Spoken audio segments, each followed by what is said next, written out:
മില്ലറ്റ്സിൻ്റെ ഗുണങ്ങളനുസരിച്ച് 5 തരം മില്ലറ്റുകളെയാണ് positive grains അഥവാ positive millets എന്ന ഗണത്തിൽ പെടുത്തിയിരിക്കുന്നത്. ഈ 5 തരം മില്ലറ്റുകൾ ഓരോ മില്ലറ്റ് ഉപയോഗിച്ച് ഓരോ റെസിപ്പിയാണ് ഇന്നത്തെ വീഡിയോയിൽ ഞാൻ ഷെയർ ചെയ്യുന്നത്. അപ്പോൾ നമുക്ക് വീഡിയോയിലേക്ക് കിടക്കാം. ടീന അഥവാ ഫോക്സ്ടെയിൽ മില്ലറ്റ് ഉപയോഗിച്ച് വെജിറ്റബിൾ പുലാവ് തയ്യാറാക്കാം. ഒരു പാത്രം അടുപ്പിൽ വെച്ചതിന് ശേഷം അതിലേക്ക് ആവശ്യത്തിന് എണ്ണ ചേർത്ത് കൊടുക്കാം. എണ്ണ നന്നായി ഒന്ന് ചൂടായി വരുമ്പോൾ അതിലേക്ക് ഒരു ഗ്രാമ്പും, ഒരു ഏലക്ക, ഒരു ചെറിയ കഷ്ണം പട്ട, ഒരു ചെറിയ കഷ്ണം ബേ ലീഫ്, പിന്നെ 1/4 ടീസ്പൂൺ ജീരകം, ഇത്രയാണ് ഞാൻ ചേർത്ത് കൊടുക്കുന്നത്. ഇതിൻ്റെ അളവ് നിങ്ങളുടെ ഇഷ്ടത്തിനനുസരിച്ച് മാറ്റങ്ങൾ വരുത്താം. ഇതൊന്ന് ചെറുതായി മൂത്ത് വരുമ്പോൾ ഇതിലേക്ക് ഒരു ചെറിയ കഷ്ണം ഇഞ്ചി ചെറുതായി അരിഞ്ഞതും ചേർത്ത് കൊടുക്കുന്നുണ്ട്. ഇനി ഇതിലേക്ക് നമുക്ക് ഇഷ്ടമുള്ള വെജിറ്റബിൾസൊക്കെ ചേർത്ത് കൊടുക്കാം. ഞാനിവിടെ ചേർത്ത് കൊടുക്കുന്നത് ഒരു ക്യാരറ്റ് ചെറുതായി അരിഞ്ഞതും, 3-4 ബീൻസ് ചെറുതായി അരിഞ്ഞത്, അതുപോലെ തന്നെ ഒരു ക്യാപ്സിക്കത്തിൻ്റെ 1/4 ഭാഗം, ഇത്രയാണ് ചേർത്ത് കൊടുക്കുന്നത്. നന്നായിട്ടൊന്ന് മിക്സ് ചെയ്ത് കൊടുക്കാം. ഇതൊരു 2 മിനിറ്റ് ഇതുപോലെ മിക്സ് ചെയ്തതിന് ശേഷം നമുക്കിതിലേക്ക് ആവശ്യത്തിനുള്ള മഞ്ഞൾപ്പൊടി ചേർത്ത് കൊടുക്കാം. ഞാനിവിടെ 1/4 ടീസ്പൂണാണ് ചേർത്തത്. അതുപോലെ തന്നെ ഗരം മസാല 1/4 ടീസ്പൂൺ ചേർത്ത് കൊടുക്കുന്നുണ്ട്. ഇനി ഇതിലേക്ക് തിനയാണ് ചേർത്ത് കൊടുക്കുന്നത്. അപ്പോൾ തിന 6 മുതൽ 8 മണിക്കൂർ വരെ 2.5 കപ്പ് വെള്ളത്തിൽ കുതിർത്തെടുക്കണം. ഇതിപ്പോൾ 1 കപ്പാണുള്ളത്. 2.5 കപ്പ് വെള്ളത്തിൽ കുതിർത്തെടുത്തതിന് ശേഷം അത് വെള്ളം ഊറ്റിയെടുത്തതാണ്. അപ്പോൾ ആ കുതിർക്കാനെടുത്ത വെള്ളം നമ്മളൊന്ന് ചെറുതായി ചൂടാക്കി എടുക്കണം. അതിന് ശേഷം വേണം ഇതിലേക്ക് ആഡ് ചെയ്ത് കൊടുക്കാൻ. അപ്പോൾ ആദ്യം നമുക്ക് തിന മാത്രം ചേർത്ത് ഇതുപോലെ നന്നായിട്ടൊന്ന് മിക്സ് ചെയ്ത് കൊടുക്കാം. 2 മിനിറ്റ് ഇങ്ങനെ ഒന്ന് മിക്സ് ചെയ്തെടുക്കാം. ഈ നേരം കൊണ്ട് നമുക്ക് കുതിർത്തെടുക്കാൻ ഉപയോഗിച്ച വെള്ളം ഒന്ന് ചൂടാക്കി എടുത്താൽ മതി. ഇനി ഇതിലേക്ക് നമ്മൾ മാറ്റി വെച്ചിരുന്ന ചൂടായ വെള്ളം ചേർത്ത് കൊടുക്കാം. 2.5 കപ്പ് ചേർത്ത് കൊടുക്കുന്നുണ്ട്. ഇനി ഇതിലേക്ക് ആവശ്യത്തിനുള്ള ഉപ്പ് ഈ സമയത്ത് ചേർത്ത് കൊടുക്കാം. അതിനുശേഷം ഇത് നന്നായിട്ടൊന്ന് മിക്സ് ചെയ്തെടുക്കാം. ഇനി ഇത് ഏറ്റവും കുറഞ്ഞ തീയിൽ വെച്ച് നമുക്ക് ഈ വെള്ളം ഒന്ന് വറ്റിച്ച് ചോറ് വേവിച്ചെടുക്കണം. ഞാനിത് അടച്ചു വയ്ക്കുകയാണ്. ഒരു അടപ്പ് കൊണ്ട് ഇതുപോലെ അടച്ചു വയ്ക്കാം.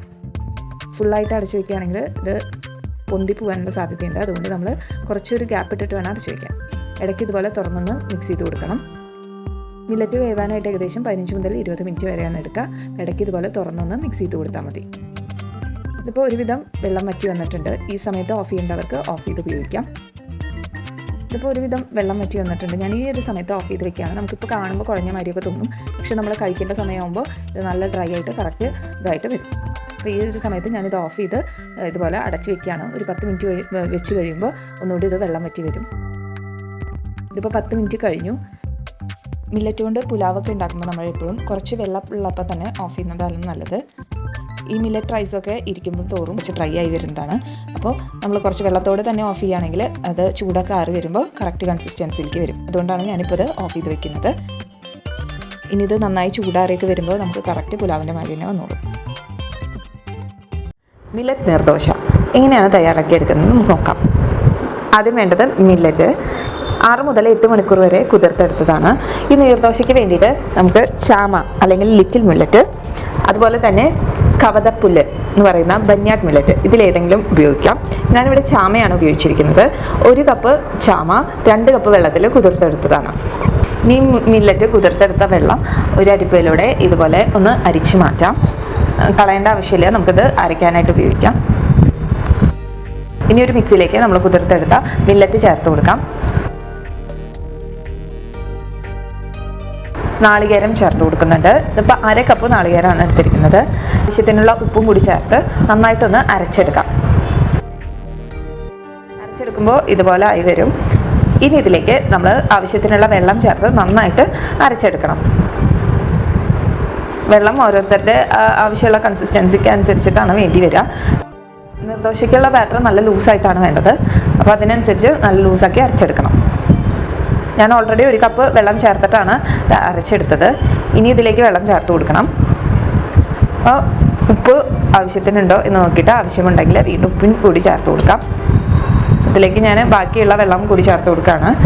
2 കപ്പ് വെള്ളം ഉണ്ടായിരുന്നത് മുഴുവനായിട്ടും ചേർത്ത് കൊടുക്കുന്നുണ്ട്. കൺസിസ്റ്റൻസി ഓരോരുത്തരുടെ ഇഷ്ടത്തിനനുസരിച്ച് കൂട്ടുക കുറയ്ക്കുകയോ ചെയ്യാം. നീർദോശ പൊതുവേ കുറച്ച് നല്ല ലൂസ് ബാറ്ററാണ് വേണ്ടത്. ഇത് കറക്റ്റായി വന്നിട്ടുണ്ട്. ഇനി നമുക്ക് സാധാരണ ദോശ ഉണ്ടാക്കുന്ന പോലെ തന്നെ ദോശ ചുട്ടെടുക്കാം. ദോശ ഉണ്ടാക്കാനായിട്ട് ആദ്യം പാൻ അടുപ്പിൽ വെച്ച് നന്നായി ചൂടാക്കിയെടുക്കണം. നന്നായി ചൂടാക്കിയെടുത്തതിന് ശേഷം വേണം നമ്മൾ ദോശമാവ് ഒഴിച്ചു കൊടുക്കാനായിട്ട്. അതിലേക്ക് ഇതുപോലെ മാവ് ഒഴിച്ചു കൊടുക്കണം. ഇട്ടിട്ടുള്ള കാരണം അതിൽ നിന്ന് തന്നെ എണ്ണ ഇറങ്ങി വന്നോളും. അപ്പോൾ അതുകൊണ്ട് ഇതിലേക്ക് നെയ്യ് ചേർത്ത് കൊടുക്കേണ്ട ആവശ്യമില്ല ദോശയ്ക്ക്. ഇനി ഇത് സൈഡൊക്കെ വിട്ട് ആവുമ്പോൾ അങ്ങനെ വരുമ്പോൾ നമ്മൾ ഇതുപോലെ മറിച്ചിടുക. ഇത് കറികളുടെ കൂടെ ചട്നിയുടെ കൂടെയൊക്കെ കഴിക്കാം. ഒരു മില്ലറ്റ് സൂപ്പിൻ്റെ റെസിപ്പിയാണ് ഇത്. ഡിന്നറായിട്ടും വേണമെങ്കിൽ നമുക്ക് കഴിക്കാവുന്നതാണ്. അപ്പോൾ ഇതെങ്ങനെയാണ് തയ്യാറാക്കിയെടുക്കുന്നതെന്ന് നമുക്ക് നോക്കാം. ആദ്യം അടുപ്പിലൊരു പാത്രം വെച്ച് അതിലേക്ക് ആവശ്യത്തിനുള്ള വെളിച്ചെണ്ണ ചേർത്ത് കൊടുക്കാം. ഇനി ഇതിലേക്ക് ഞാനിവിടെ ഒരു ചെറിയ സവാളയാണ് എടുത്തിരിക്കുന്നത്. അപ്പം മുഴുവനോടുള്ള വലിയ സവാളയാണെങ്കിൽ പകുതി എടുത്താൽ മതിയാവും. നന്നായി ഒന്ന് അരിഞ്ഞ് ചേർത്ത് കൊടുക്കാം. ഇതുപോലെ നന്നായിട്ടൊന്ന് ഇളക്കി കൊടുക്കാം. ഈ സവാള ഒന്ന് ചെറുതായി വഴണ്ടി വരുമ്പോൾ ഇതിലേക്ക് നമുക്ക് വെജിറ്റബിൾസ് ചേർത്ത് കൊടുക്കണം. ഞാനിവിടെ ചേർത്ത് കൊടുക്കുന്നത് ക്യാരറ്റും ബീട്രൂട്ടുമാണ്. നിങ്ങൾക്ക് സൂപ്പിൽ വേണമെന്നുള്ള ഏത് വെജിറ്റബിൾ വേണമെങ്കിലും ചേർത്ത് കൊടുക്കാം. ഞാനിവിടെ ഒരു ബീട്രൂട്ട് പകുതിയാണ് ചേർത്ത് കൊടുക്കുന്നത്. അതുപോലെ തന്നെ ഒരു ചെറിയ ക്യാരറ്റും ചെറുതായി അരിഞ്ഞ് ചേർത്ത് കൊടുക്കുന്നുണ്ട്. ഇത് നന്നായിട്ടൊന്ന് മിക്സ് ചെയ്തെടുക്കണം ഇതുപോലെ. ഇനി ഇത് ചെറുതായി ഒരു 2 മിനിറ്റ് നമുക്കിതുപോലെ ഒന്ന് വാറ്റിയെടുക്കണം. ശേഷം ഇതിലേക്ക് നമുക്ക് മില്ലറ്റ് ചേർത്ത് കൊടുക്കണം. ഞാനിവിടെ വരകാണ് ഉപയോഗിക്കുന്നത്. കോഡോ മില്ലറ്റ് എന്ന് പറയും. അത് 6 മുതൽ 8 മണിക്കൂർ വരെ കുതിർത്തെടുക്കണം. അതിനുശേഷം അതിൻ്റെ വെള്ളം മാറ്റി വെച്ചതിന് ശേഷം ഉള്ള മില്ലറ്റാണ് ഞാൻ ഇതിലേക്ക് ചേർത്ത് കൊടുക്കുന്നത്. ഇപ്പോൾ 1/2 കപ്പ് മില്ലറ്റാണ് ഞാൻ ഉപയോഗിക്കുന്നത്. ഇനി ഇതൊന്ന് നന്നായിട്ട് ഒരു 2 മിനിറ്റ് മില്ലറ്റ് ചേർത്ത് ഒന്ന് മിക്സ് ചെയ്തെടുക്കാം. ഇനി ഇതിലേക്ക് നമ്മൾ മാറ്റി വെച്ച മില്ലറ്റ് കുതിർത്ത വെള്ളമാണ് ഞാൻ ചേർത്ത് കൊടുക്കുന്നത്. 2.5 കപ്പ് വെള്ളം ചേർത്ത് കൊടുക്കുന്നുണ്ട്. അപ്പോൾ മില്ലറ്റ് ഒരു പ്രാവശ്യം കഴുകിയെടുത്തതിന് ശേഷം അതിൽ 2.5 കപ്പ് വെള്ളം ഒഴിച്ച് കുതിർത്തെടുത്തതാണ്. ആ 2.5 കപ്പ് വെള്ളമാണ് ഞാനിപ്പോൾ ചേർത്ത് കൊടുക്കുന്നത്. ഇതിലേക്ക് ആവശ്യത്തിനുള്ള ഉപ്പ് കൂടി ചേർക്കുന്നുണ്ട്. കല്ലുപ്പ് ഞാൻ ചേർത്ത് കൊടുത്തു ആവശ്യത്തിനുള്ളത്. ഇതിപ്പോൾ സ്ലോ ഫ്ലെയിമിൽ തന്നെയാണ് കുക്ക് ചെയ്യുന്നത്. അപ്പോൾ ഇത് നന്നായിട്ടൊന്ന് മിക്സ് ചെയ്തതിന് ശേഷം നമുക്ക് അടച്ച് വെച്ച് കുക്ക് ചെയ്തെടുക്കാം. പിന്നെ കുക്കറിൽ ചെയ്യണം എന്നുള്ളവർക്കാണെങ്കിൽ ഇതുപോലെ ചെയ്തിട്ട് ഇതുപോലെ തന്നെ കുക്കറിൽ ചെയ്യുക. എന്നിട്ട് ഈ സമയത്ത് കുക്കർ അടച്ചു വെച്ച് ഒരു 4 വിസിൽ വരുന്നത് വരെ കുക്ക് ചെയ്തെടുക്കണം. ഇനിയിപ്പോൾ ഇത് നന്നായി മിക്സ് ചെയ്തെടുത്ത് ഞാൻ അടച്ചു വെച്ചു. ഇനി ഇടയ്ക്ക് ഇതുപോലെ ഒന്ന് മുടി തുറന്ന് ഇളക്കി കൊടുക്കുന്നത് നല്ലതാണ്, അടിപിടിക്കാതിരിക്കാനൊക്കെ. ഇതിപ്പോൾ മില്ലറ്റ് നന്നായി വെന്ത് വന്നിട്ടുണ്ട്. വെള്ളം അത്യാവശ്യം കുറുകി വന്നു. ഈ ഒരു സമയത്ത് ഞാനിത് ഓഫ് ചെയ്ത് വെക്കുകയാണ്. ഇനി ഇത് നന്നായിട്ടൊന്ന് അടച്ച് ഒരു 10 മിനിറ്റ് വെക്കും. അപ്പോൾ ഒന്നുകൂടി വെള്ളം കുറുകി വരും. അപ്പോൾ നിങ്ങൾക്ക് ആവശ്യത്തിനുള്ള കൺസിസ്റ്റൻസി ആകുമ്പോൾ ഓഫ് ചെയ്യാം. സൂപ്പ് നല്ല തിക്കായിട്ട് വേണം എന്നുള്ളവരുണ്ടാവും, നല്ല ലൂസായിട്ട് വേണം എന്നുള്ളവരുണ്ടാവും. അപ്പോൾ അത് നിങ്ങളുടെ ഇഷ്ടത്തിനനുസരിച്ച് മില്ലറ്റ് വെന്ത് കഴിയുമ്പോൾ ഇപ്പോൾ വേണമെങ്കിലും നമുക്കിത് ഓഫ് ചെയ്ത് വെക്കാം. ഞാനിത് ഒരു 10 മിനിറ്റ് നന്നായി അടച്ച് വയ്ക്കുമ്പോൾ ഒന്നുകൂടി ഇത് വെള്ളം ചെറുതായിട്ടൊന്ന് കുറുകി വരും. അപ്പോൾ ഇത് 10 മിനിറ്റ് കഴിഞ്ഞിട്ട് നമുക്ക് ചെറുതായിട്ടൊന്ന് ചൂടാറുകയും ചെയ്യും. അതിനുശേഷം നമുക്ക് ഇതിലേക്ക് ഇനി ബാക്കി സാധനങ്ങൾ ആഡ് ചെയ്യണം. അപ്പോൾ ഇപ്പോൾ ഞാൻ ഓഫ് ചെയ്ത് വെച്ചിട്ട് ഒരു 10 മിനിറ്റ് കഴിഞ്ഞു. അപ്പോൾ ചൂടൊക്കെ ചെറുതായി ആറി, ചെറിയൊരു ചൂട് മാത്രമേ ഉള്ളൂ. അപ്പോൾ ഇത് കണ്ടില്ലേ, നല്ല തിക്കായി വന്നിട്ടുണ്ട്. ഞാനിത് അരച്ചെടുക്കാൻ പോവുകയാണ്. അപ്പോൾ മിക്സിയുടെ ജാറിലേക്ക് ചേർത്ത് കൊടുക്കാം. എന്നിട്ട് ഒന്ന് അരച്ചെടുക്കാം. ഇനി ഇതിലുള്ള ക്യാരറ്റ്, ബീട്രൂട്ട് അല്ലെങ്കിൽ നിങ്ങൾ ഏത് വെജിറ്റബിൾസ് ആണോ ആഡ് ചെയ്യുന്നത് അത് കടിക്കാൻ കിട്ടണം എന്നുള്ളവർക്കാണെങ്കിൽ ഇങ്ങനെ തന്നെ ഒന്ന് മാഷ് ചെയ്താൽ മതി. ചെറുതായിട്ട് സ്പൂൺ വെച്ചിട്ടോ അല്ലെങ്കിൽ നല്ലൊരു തവി വെച്ചിട്ടോ മാഷ് ചെയ്തെടുത്താൽ മതി. അപ്പോൾ ഞാനിത് നന്നായിട്ട് അരച്ചെടുത്തു. ഇനി ഇത് പാത്രത്തിലേക്ക് മാറ്റാം. ഇതിന് കുക്ക് ചെയ്യുന്നൊന്നുമില്ല. അരച്ച് ചേർത്ത് കൊടുത്തതിന് ശേഷം ഇതിലേക്ക് നമ്മൾ ചേർത്ത് കൊടുക്കേണ്ടത് തേങ്ങാപ്പാലാണ്. ഇതിപ്പോൾ 1/2 കപ്പ് തേങ്ങാപ്പാലാണ് ഞാൻ ചേർത്ത് കൊടുക്കുന്നത്. അതും കൂടി ചേർത്ത് നന്നായിട്ടൊന്ന് മിക്സ് ചെയ്തെടുക്കാം. ഇനി ഇതിലേക്ക് വേണമെന്നുണ്ടെങ്കിൽ കുറച്ച് പെപ്പർ പൗഡർ, കുരുമുളക് പൊടി ചേർത്ത് കൊടുക്കാം. അപ്പോൾ ഞാൻ ചേർത്ത് കൊടുക്കുന്നുണ്ട്. ഇതൊക്കെ ഓരോരുത്തരുടെ ഇഷ്ടത്തിനനുസരിച്ച് മാറ്റങ്ങൾ വരുത്താം. ഉപ്പ് ചെക്ക് ചെയ്തിട്ട് ഉപ്പ് വേണമെന്നുണ്ടെങ്കിൽ ഇപ്പോൾ ചേർത്ത് കൊടുക്കാം. നമ്മുടെ സൂപ്പ് റെഡിയായി. മില്ലറ്റ് അമ്പളി, ഇതിൻ്റെ പേര് കേൾക്കുമ്പോൾ ഒരു കൗതുകമൊക്കെ തോന്നും. ഉണ്ടാക്കാനായിട്ട് വളരെ എളുപ്പമാണ്. നമ്മുടെ സാധാരണ പഴങ്കഞ്ഞി, ആ പഴങ്കഞ്ഞി മില്ലറ്റ് കൊണ്ട് ഉണ്ടാക്കുന്നു, അത്രയേ ഉള്ളൂ വ്യത്യാസം. ഇത് മില്ലറ്റ് വെച്ചിട്ടോ അല്ലെങ്കിൽ മില്ലറ്റ് റവ വെച്ചിട്ടോ അല്ലെങ്കിൽ മില്ലറ്റ് പൊടിച്ചത്, ഇതേത് വെച്ചിട്ടോ നമുക്ക് അമ്പളി ഉണ്ടാക്കാനായിട്ട് പറ്റും. വീട്ടിലെങ്ങനെയാണ് മില്ലറ്റ് പൊടിച്ചെടുക്കേണ്ടത് എന്നുള്ളത് മുമ്പൊരു വീഡിയോയിൽ ഞാൻ ഷെയർ ചെയ്തിരുന്നു. അപ്പോൾ പൊടിയോ റവയാണ് ഉപയോഗിക്കുന്നുണ്ടെങ്കിൽ നിങ്ങൾക്ക് ആദ്യം ഒന്ന് ഡ്രൈ റോസ്റ്റ് ചെയ്തെടുക്കാം. ഇല്ലെങ്കിൽ ഡയറക്റ്റ് യൂസ് ചെയ്യാം, കുഴപ്പമൊന്നുമില്ല. പിന്നെ ഒരു ഓപ്ഷൻ ഉള്ളത്, നമ്മൾ മില്ലറ്റ് എടുത്ത് മിക്സിയുടെ ജാറിലിട്ട് ഒന്ന് പൾസ് ചെയ്യാം. അരച്ചെടുക്കാൻ പാടില്ല, ജസ്റ്റ് ഒന്ന് പൾസ് ചെയ്യുക. പൾസ് ചെയ്യുമ്പോൾ നമുക്കതിൽ 3 കൂടി കിട്ടും. അതായത് മില്ലറ്റ് മുഴുവൻ അവിടെ ഉണ്ടാവും, ചെറുതായിട്ടുള്ള പൊടിഞ്ഞതും ഉണ്ടാവും, അതുപോലെ തന്നെ മില്ലറ്റ് റവയും ഉണ്ടാവും. അപ്പോൾ 3 കൂടിയിട്ടുള്ളത് കിട്ടുന്നത് കൊണ്ട് അങ്ങനെയും യൂസ് ചെയ്യാം. ഞാനിന്ന് ബനിയാട് മില്ലറ്റ് മുഴുവനോടെയാണ് എടുത്തിരിക്കുന്നത്. 1 കപ്പാണ് ഞാൻ എടുത്തിരിക്കുന്നത്. അപ്പോൾ ആദ്യം നമുക്കിതൊന്ന് കഴുകിയെടുക്കണം. അപ്പോൾ ഞാനിതിലേക്ക് വെള്ളം ചേർത്ത് കൊടുക്കുകയാണ്. കൈ കൊണ്ട് ഇങ്ങനെ ഒന്ന് തിരുമ്മി അതിൽ കഴുകിയെടുക്കാം, കുതിർത്തെടുക്കണം. കുതിർക്കാനായിട്ട് നമുക്ക് വെള്ളം ചേർത്ത് കൊടുക്കണം. ഇപ്പോൾ 1 കപ്പ് മില്ലറ്റിന് 6 മുതൽ 10 കപ്പ് വരെ വെള്ളം വേണ്ടി വരും. ഞാനിപ്പോൾ ഒരു 10 കപ്പ് വെള്ളമാണ് ഉപയോഗിക്കുന്നത്. അതായത് കുതിരാനായിട്ട് മാറ്റി വെക്കണം. ഒരു 6 മുതൽ 8 മണിക്കൂർ വരെ നമ്മളിത് സോക്ക് ചെയ്തെടുക്കണം.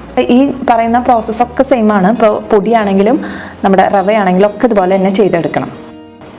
ഇതിപ്പോൾ ഞാൻ 8 മണിക്കൂർ കുതിർത്തെടുത്തു. ഇനി നമുക്കിത് കുക്ക് ചെയ്തെടുക്കണം. മില്ലറ്റ് കുക്ക് ചെയ്യാനും അതുപോലെ തന്നെ ഈ സോക്ക് ചെയ്യാനും കോപ്പർ പാത്രങ്ങളിൽ സൂക്ഷിച്ച് വെച്ചിരിക്കുന്ന വെള്ളം എടുക്കുകയാണെങ്കിൽ കുറച്ചും കൂടി ബെനിഫിറ്റ്സ് കൂടുതലാണ്. അപ്പോൾ അങ്ങനെ പറ്റുന്നവരാണെങ്കിൽ അങ്ങനെയും കൂടി ചെയ്യാം. ഇനി മില്ലറ്റ് കുക്ക് ചെയ്യാനായിട്ട് നമ്മൾ പാത്രത്തിലേക്ക് വെള്ളം ചേർത്ത് കൊടുക്കാം. മില്ലറ്റ് കുതിർത്ത് വെച്ച വെള്ളം വേണം ചേർത്ത് കൊടുക്കാനായിട്ട്. അപ്പോൾ വെള്ളം ചേർത്ത് കൊടുത്തു. ഇനി ഇതൊന്ന് തിളച്ച് വരണം വെള്ളം. ഇപ്പോൾ ചെറുതായിട്ട് തിളയ്ക്കാൻ തുടങ്ങിയിട്ടുണ്ട്. അപ്പോൾ അതിലേക്ക് നമുക്ക് നമ്മുടെ മില്ലറ്റ് ചേർത്ത് കൊടുക്കാം. മില്ലറ്റ് ചേർത്ത് കൊടുത്തതിന് ശേഷം പതുക്കെ ഒന്ന് ഇളക്കി കൊടുക്കാം. ഇതൊന്ന് അടച്ചു വെച്ച് നമുക്കിത് സാധാരണ അരി വേവിക്കുന്ന പോലെ തന്നെ ഒന്ന് വേവിച്ചെടുക്കാം. ഇടയ്ക്ക് ഒന്ന് ഇളക്കി കൊടുക്കണം, അല്ലെങ്കിൽ ചിലപ്പോൾ അടി പിടിച്ച് പോകും. പിന്നെ ഇത് ലോ ഫ്ലെയിമിൽ ഇട്ടിട്ട് വേണം കുക്ക് ചെയ്തെടുക്കാനായിട്ട്. ഒരു 15 മുതൽ 20 മിനിറ്റാണ് എടുക്കുക ഇത് കുക്കായി വരാനായിട്ട്. അപ്പോൾ ഇടയ്ക്ക് നമ്മൾ ഇതുമാതിരി തുറന്നൊന്ന് ഇളക്കി ചെക്ക് ചെയ്ത് നോക്കാം. ഇതിപ്പോൾ ആയിട്ടുണ്ട്, നന്നായിട്ട് വെന്തിട്ടുണ്ട്. കൈകൊണ്ട് പ്രസ് ചെയ്താൽ നന്നായിട്ട് പ്രസ്സായി വരും. ഈ സമയത്ത് നമുക്കിത് ഓഫ് ചെയ്ത് വെക്കാം. നിങ്ങൾ ഇപ്പോൾ സ്റ്റീൽ പാത്രങ്ങളിലാണ് കുക്ക് ചെയ്യണമെന്ന് വെച്ചെങ്കിൽ നമ്മളത് വീണ്ടും മൺപാത്രത്തിലേക്ക് മാറ്റിയിട്ട് വേണം ഫെർമെൻ്റ് ആവാൻ വെക്കാൻ. ഇനിയിപ്പോൾ മൺപാത്രത്തിൽ തന്നെ കുക്ക് ചെയ്താൽ അതുമാതിരി അതിൽ തന്നെ വെച്ച് നമുക്ക് ഫെർമെൻ്റ് ചെയ്തെടുക്കാം. അപ്പോൾ ഇതിനെ ഒന്ന് നന്നായി ചൂടാറി വരട്ടെ. ചൂടാറി വന്നതിന് ശേഷം വേണം നമുക്കിത് ഫെർമെൻ്റ് ചെയ്യാൻ വെക്കാനായിട്ട്. ഇപ്പോൾ ഒരു 1/2 മണിക്കൂർ മുതൽ 1 മണിക്കൂർ വരെ ഇരിക്കും റൂം ടെമ്പറേച്ചറിലേക്ക് വരാനായിട്ട്. ഇത് കുക്കായി വരുമ്പോൾ കണ്ടില്ലേ, ഇപ്പോൾ ഞാൻ 10 ഗ്ലാസ് വെള്ളം ഒഴിച്ചതാണ്. കുക്കായി വന്നപ്പോൾ നല്ല കട്ടി പോലെയായി. അപ്പോൾ നമ്മുടെ വെള്ളത്തിൻ്റെ അളവ് നമ്മുടെ ഓരോരുത്തരുടെ ഇഷ്ടാനുസരിച്ചിട്ടിരിക്കും. അപ്പോൾ ഒരു പ്രാവശ്യം ഉണ്ടാക്കി നോക്കുമ്പോൾ നിങ്ങൾക്ക് മനസ്സിലാവും. അപ്പോൾ അതിനനുസരിച്ച് വെള്ളത്തിൻ്റെ അളവ് കൂട്ടുകയോ കുറയ്ക്കുകയൊക്കെ ചെയ്താൽ മതി. ഇനി ഇത് ഫെർമെൻ്റായി വരുമ്പോൾ ഒന്നുകൂടി തിക്കായി വരും. നമുക്ക് അതിനനുസരിച്ച് കുക്ക് ചെയ്യുമ്പോൾ ചേർക്കുന്നതായിരിക്കും നല്ലത്. അപ്പോൾ ഒരു പ്രാവശ്യം ഉണ്ടാക്കി കഴിയുമ്പോൾ നമുക്കറിയാം ഏത് കൺസിസ്റ്റൻസിയാണ് നമുക്ക് വേണ്ടത്. അതിനനുസരിച്ച് വെള്ളം കൂട്ടുകയോ കുറയ്ക്കുകയൊക്കെ ചെയ്യാം. ഇതിപ്പോൾ ചൂടാറി വന്നിട്ടുണ്ട്. ഇതുപോലെ ഒരു ഖാദി ക്ലോത്തോ അല്ലെങ്കിൽ ഒരു കോട്ടൺ തുണിയോ വെച്ചിട്ട് ഇതുപോലെ നന്നായിട്ടൊന്ന് കെട്ടി കൊടുക്കണം. അപ്പോൾ അതിലേക്ക് നന്നായിട്ട് എയർ കിടന്ന് അത് ഫെർമെൻ്റ് ആവാൻ വേണ്ടിയിട്ടാണ് നമ്മൾ ഇതുപോലെയുള്ള കോട്ടൺ ക്ലോത്ത് വെച്ചിട്ട് കെട്ടുന്നത്. ഇത് വേറെ അടപ്പുകൊണ്ട് അടയ്ക്കൊന്നും വേണ്ട. ഇതൊരു 4 മണിക്കൂർ മുതൽ 12 മണിക്കൂർ വരെ എടുക്കും ഫെർമെൻ്റ് ആവാനായിട്ട്. നമ്മുടെ സ്ഥലത്തെ ടെമ്പറേച്ചർ അനുസരിച്ചിരിക്കും. നല്ല ചൂടുള്ള സമയത്തൊക്കെ ആണെങ്കിൽ ഒരു 5 മണിക്കൂറിനുള്ളിൽ തന്നെ ഇത് ഫെർമെൻ്റായി കിട്ടും. നമ്മുടെ സാധാരണ തൈര് ആവാൻ എടുക്കുന്ന സമയം ആ കാലാവസ്ഥയിൽ. ഇതിപ്പോൾ ഞാൻ രാത്രിയാണ് വെച്ചത്, കാലത്ത് ബ്രേക്ക്ഫാസ്റ്റിന് വേണ്ടിയിട്ടാണ് എടുക്കണേ. അപ്പോൾ ഇത് ആയോ എന്ന് അറിയാനായിട്ട് അമ്പിളി തുറന്ന് നോക്കുമ്പോൾ അതിൽ മുകളിൽ സൈഡിലായിട്ട് ചെറിയ ചെറിയ കുമിളകൾ ഉണ്ടാവും. അപ്പോഴാണ് അത് ഫെർമെൻ്റ് ആയെന്ന് നമുക്ക് മനസ്സിലാക്കാനായിട്ട് പറ്റുക. അപ്പോൾ ഇതിപ്പോൾ റെഡി ആയിട്ടുണ്ട്. ഞാനിത് ഒരു ബൗളിലേക്ക് മാറ്റുകയാണ്. ഇനി ഇത് നമ്മൾ സാധാരണ പഴങ്കഞ്ഞി കഴിക്കാറുള്ള മാതിരി നമുക്ക് കഴിക്കാം. തൈരോ അല്ലെങ്കിൽ എന്തെങ്കിലും അച്ചാറോ നമുക്ക് ഇഷ്ടമുള്ളത് ചേർത്ത് കഴിക്കാനായിട്ട് പറ്റും. സാധാരണ നമ്മുടെ പഴങ്കഞ്ഞിയുടെ ഒരു ടേസ്റ്റ് തന്നെയാണ്. വലിയ ഡിഫറൻസ് ഒന്നും തോന്നില്ല നമ്മൾ തൈരൊക്കെ കൂട്ടി കഴിക്കുമ്പോൾ. ഇത് കുക്ക് ചെയ്യുമ്പോൾ മില്ലറ്റും വെള്ളവും മാത്രമേ ഉപയോഗിക്കാനായിട്ട് പാടുള്ളൂ. കുക്ക് ചെയ്ത് കഴിഞ്ഞ് നമ്മൾ കഴിക്കുന്നതിന് മുമ്പാണ് ഇതിലേക്ക് ഉപ്പോ അല്ലെങ്കിൽ നിങ്ങൾക്ക് ആവശ്യത്തിനുള്ള കറികളോ വെജിറ്റബിൾസോ ഒക്കെ ചേർക്കേണ്ടത്. പിന്നെ ശ്രദ്ധിക്കേണ്ടത് ഇതിൻ്റെ ടെമ്പറേച്ചർ മാറ്റാനായിട്ട് പാടില്ല. അതായത് ഇതിന് ചൂടാക്കി ഉപയോഗിക്കാൻ പാടില്ല. അതുപോലെ തന്നെ ഇത് ഫ്രിഡ്ജിൽ വെച്ച് ഉപയോഗിക്കാനും പാടില്ല. പറ്റുകയാണെങ്കിൽ നമ്മുടെ ഡയറ്റിൽ ഒരാഴ്ചയിൽ 2-3 മീൽ, അതായത് ലഞ്ചിനോ ഡിന്നറിനോ ബ്രേക്ക്ഫാസ്റ്റിനോ എപ്പോഴെങ്കിലും ഇത് കഴിക്കുകയാണെങ്കിൽ നമ്മുടെ ഇമ്മ്യൂണിറ്റി ഒരുപാട് ഇമ്പ്രൂവ് ചെയ്യാനൊക്കെ ഹെൽപ്പ് ചെയ്യുമെന്നാണ് പറയുന്നത്. ഇതിൻ്റെ ഗുണങ്ങളെക്കുറിച്ച് നിങ്ങൾ സെർച്ച് ചെയ്യുകയാണെങ്കിൽ കൂടുതൽ നിങ്ങൾക്ക് അറിയാൻ പറ്റും. ഞാനത്ര ആധികാരികമായിട്ടൊന്നും പറയുന്നില്ല. പിന്നെ അതുപോലെ തന്നെ നമ്മളിത് കഴിക്കാനായിട്ട് പലതരം മില്ലറ്റ്സ് തിരഞ്ഞെടുക്കാൻ ശ്രദ്ധിക്കുക. എപ്പോഴും ഇപ്പോൾ തിന മാത്രമേ കയ്യിലുള്ളൂ വെച്ചെങ്കിൽ എന്നും തിന വെച്ചിട്ടുണ്ടാക്കാതെ ഞാൻ പറഞ്ഞ 5 പോസിറ്റീവ് മില്ലറ്റ്സ് മാറി മാറി ഉപയോഗിച്ച് ഇതുപോലെ അമ്പിളി ഉണ്ടാക്കുകയാണെങ്കിൽ കൂടുതൽ ബാക്ടീരിയകൾ നമ്മുടെ ഈ അമ്പളിയിൽ ഉണ്ടാവുകയും അത് നമ്മുടെ ശരീരത്തിന് കുറച്ചും കൂടി ഗുണകരമാവും എന്നാണ് പറയപ്പെടുന്നത്. ഇന്ന് ഈ ബ്രൗൺ ടോപ്പ് മില്ലറ്റ് ഉപയോഗിച്ച് ഉപ്മാവാണ് ഞാൻ തയ്യാറാക്കുന്നത്. പലതരം മില്ലറ്റുകൾ ഉണ്ടെങ്കിലും ഏറ്റവും കൂടുതൽ ഫൈബർ അടങ്ങിയിട്ടുള്ള മില്ലറ്റാണ് ബ്രൗൺ ടോപ്പ് മില്ലറ്റ്. അതുകൊണ്ട് തന്നെ നമ്മൾ ബ്രൗൺ ടോപ്പ് മില്ലറ്റ് ഉപയോഗിക്കുമ്പോൾ 8 മുതൽ 10 മണിക്കൂർ വരെ കുതിർത്തതിന് ശേഷം വേണം ഉപയോഗിക്കാൻ. സാധാരണ മില്ലറ്റുകൾ 6 മുതൽ 8 മണിക്കൂർ വരെയാണ് കുതിർക്കാറ്. ബ്രൗൺ ടോപ്പ് മില്ലറ്റ് മാത്രമാണ് നമ്മൾ 8 മുതൽ 10 മണിക്കൂർ വരെ കുതിർക്കുന്നത്. ഇത് ഉപ്മാവിനായതുകൊണ്ട് നമുക്ക് തലേദിവസം രാത്രി തന്നെ ഒരു പ്രാവശ്യം ഒന്ന് കഴുകിയെടുത്തതിന് ശേഷം നമ്മൾ എത്ര വെള്ളമാണോ വേണ്ടത് അതിനനുസരിച്ച് വെള്ളം ഒഴിച്ച് വെച്ച് കുതിർത്തെടുക്കുകയാണ് ചെയ്യുന്നത്. ഞാനിപ്പോൾ 1 കപ്പ് ബ്രൗൺ ടോപ്പ് മില്ലറ്റ് എടുത്ത് കഴുകിയതിന് ശേഷം 3 കപ്പ് വെള്ളം ഒഴിച്ചിട്ടാണ് ഇത് കുതിർത്തെടുത്തിരിക്കുന്നത്. ഇനി ഇത് വെച്ച് നമുക്ക് ഉപ്മാവ് തയ്യാറാക്കിയെടുക്കാം. ഉപ്മാവ് തയ്യാറാക്കാൻ ആദ്യം പാത്രം വെച്ച് ചൂടാവുമ്പോൾ അതിലേക്ക് എണ്ണ ചേർത്ത് കൊടുക്കാം. മില്ലറ്റ് തയ്യാറാക്കാൻ എപ്പോഴും മൺപാത്രം അല്ലെങ്കിൽ സ്റ്റീൽ പാത്രം ഉപയോഗിക്കുന്നതാണ് നല്ലത്. ഞാൻ ഇതിലേക്ക് കുറച്ച് കാഷ്യൂനട്ട് ചേർത്ത് കൊടുത്ത് ഒന്ന് വറുത്തെടുത്ത് മാറ്റി വെക്കുന്നുണ്ട്. ഓപ്ഷണലാണ്, നമുക്ക് വേണമെങ്കിൽ കപ്പലണ്ടിയും ഇതുപോലെ ചേർത്തെടുക്കാം. കാഷ്യൂനട്ടും കപ്പലണ്ടിയും ചേർത്തില്ലെങ്കിലും കുഴപ്പമൊന്നുമില്ല. നമുക്കൊന്ന് കടിക്കാൻ കിട്ടാനാണ് കുട്ടികൾക്കൊക്കെ കൊടുക്കുമ്പോൾ. ഇനി ഇതിലേക്ക് ഞാൻ കടുക് ചേർത്ത് കൊടുക്കുന്നുണ്ട്. കടുക് പൊട്ടി വരുമ്പോൾ അതിലേക്ക് 2 വറ്റൽമുളക് പൊടിച്ച് ചേർത്ത് കൊടുക്കുന്നുണ്ട്. ഇനി ഇഞ്ചി ചെറുതായി ഒന്ന് അരിഞ്ഞത് കുറച്ച് ചേർത്ത് കൊടുത്തു. ഇനി ഇതിലേക്ക് നമുക്ക് ഇഷ്ടമുള്ള വെജിറ്റബിൾസ് ചേർത്ത് കൊടുക്കാം. ഞാനിവിടെ ചേർക്കുന്നത് ക്യാരറ്റ്, അതുപോലെ തന്നെ ഗ്രീൻ പീസ്, ബീൻസ് ഇതൊക്കെ ചെറുതായി അരിഞ്ഞത് ചേർത്ത് കൊടുക്കാം. പച്ച ഗ്രീൻ പീസാണ് ഞാൻ ചേർക്കുന്നത്. ഇനി ഇത് നന്നായിട്ടൊന്ന് മിക്സ് ചെയ്ത് കൊടുക്കാം. എല്ലാവർക്കും ചിലപ്പോൾ ഉപ്മാവിലെ വെജിറ്റബിൾസ് ഇടുന്നത് ഇഷ്ടമുണ്ടാവില്ല. അങ്ങനെയുള്ളവരാണെങ്കിൽ സവാള മാത്രം ചേർത്തും വഴറ്റിയെടുക്കാവുന്നതാണ്. അതൊക്കെ നമ്മുടെ ഇഷ്ടത്തിനനുസരിച്ച് മാറ്റങ്ങൾ വരുത്താം. ഇതൊന്ന് 2 മിനിറ്റ് വഴറ്റിയെടുക്കാം. മില്ലറ്റ് കുതിർത്തെടുത്ത വെള്ളമാണ് ചേർത്ത് കൊടുക്കേണ്ടത്. അപ്പോൾ ബ്രൗൺ ടോപ്പ് മില്ലറ്റ് ആയതുകൊണ്ട് നമുക്ക് 3 കപ്പ് വെള്ളം ചേർത്ത് കൊടുക്കാം. മില്ലറ്റ് കുതിർക്കാൻ എടുക്കുന്ന വെള്ളം കോപ്പർ പാത്രങ്ങളിൽ സൂക്ഷിക്കുന്നതാണെങ്കിൽ ഏറ്റവും നല്ലതാണ്. ഞാനിത് കോപ്പർ പാത്രത്തിൽ സൂക്ഷിച്ചതാണ്. അതുപോലെ തന്നെ ഞാൻ മുമ്പ് വീഡിയോയിൽ കാണിച്ചിരുന്നു കോപ്പർ റോഡ് വാങ്ങാൻ കിട്ടും, അത് യൂസ് ചെയ്താലും മതി. ഇതിലേക്ക് ആവശ്യത്തിനുള്ള ഉപ്പും കൂടി ചേർത്ത് നന്നായിട്ട് അടച്ചു വെച്ച് ഈ വെള്ളം ഒന്ന് തിളയ്ക്കുന്നത് വരെ വെയിറ്റ് ചെയ്യാം. ലോ ഫ്ലെയിമിലാണ് ഞാൻ വെച്ചിരിക്കുന്നത്. ഒരു ചെറിയൊരു തിള വരാൻ തുടങ്ങി. ഇതിലേക്ക് നമുക്ക് മാറ്റി വെച്ച ബ്രൗൺ ടോപ്പ് മില്ലറ്റ് ചേർത്ത് കൊടുക്കാം. 1 കപ്പ് ബ്രൗൺ ടോപ്പ് മില്ലറ്റ് ആണ് ഞാൻ എടുത്തത്. അത് മുഴുവനായിട്ട് ഇതിലേക്ക് ചേർത്ത് കൊടുക്കുകയാണ്.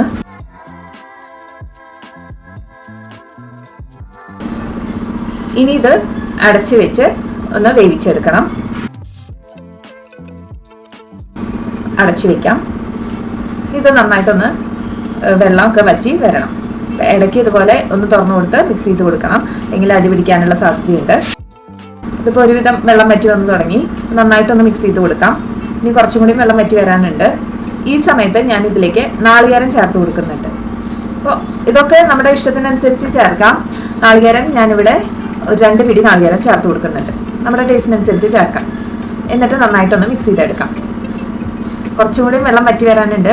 അപ്പോൾ നമുക്കിത് നന്നായിട്ടൊന്ന് മിക്സ് ചെയ്തതിന് ശേഷം അടച്ചു വെച്ച് ഒന്ന് വേവിച്ചെടുത്താൽ മതി. നന്നായിട്ടൊന്ന് മിക്സ് ചെയ്തെടുക്കുകയാണ്. ഇനി ഇത് നന്നായി അടച്ചു വെച്ചതിന് ശേഷം ഗ്യാസ് ഓഫ് ചെയ്ത് വയ്ക്കുകയാണ്. ഇതിലുള്ള വെള്ളം മുഴുവനായിട്ടൊന്ന് വറ്റി വരും. ഇപ്പോൾ ഒരു 10 മിനിറ്റ് കഴിഞ്ഞു നമ്മൾ ഗ്യാസ് ഓഫ് ചെയ്ത് വെച്ചിട്ട്. നന്നായിട്ടൊന്ന് മിക്സ് ചെയ്തെടുക്കാം. ഇതിപ്പോൾ നമ്മുടെ ബ്രൗൺ ടോപ്പ് മില്ലറ്റ് ഉപ്മാവ് റെഡി ആയിട്ടുണ്ട്. നന്നായിട്ട് ഇതുപോലെ ഒന്ന് മിക്സ് ചെയ്തെടുത്താൽ മതി. വളരെ സിമ്പിളാണ് ഉണ്ടാക്കിയെടുക്കാൻ. നമ്മൾ സാധാരണ നുറുക്ക് ഗോതമ്പ് കൊണ്ടുള്ള ഉപ്മാവൊക്കെ കഴിക്കുന്ന അതേ ടേസ്റ്റ് തന്നെയാണ്. വറുത്ത് മാറ്റി വെച്ചിരുന്ന കാഷ്യൂനട്ട് കുറച്ച് ചേർത്ത് കൊടുക്കുന്നുണ്ട്.